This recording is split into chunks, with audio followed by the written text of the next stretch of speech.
The question I have for any and every atheist is, would you convert to Christianity if there was evidence of God and of Christ being God?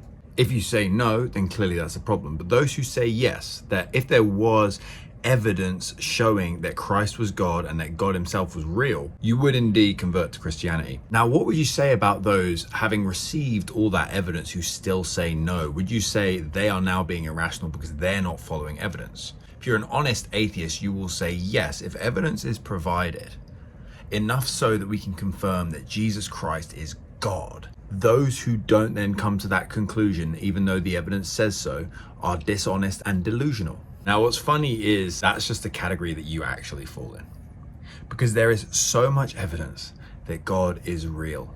The fact that there is creation can only point to a creator, the same way your house points to a builder.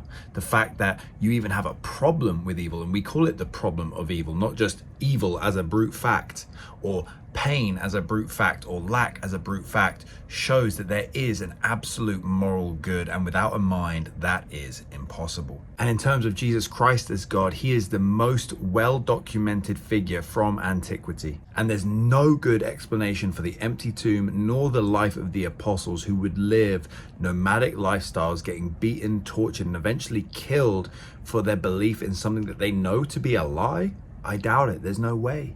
Given the fact that there's evidence for God and a supernatural realm and a spiritual realm, the resurrection of Jesus Christ makes a lot of sense, especially when you look at how it was prophesied centuries and centuries and centuries before by plenty of different people over plenty of different eras.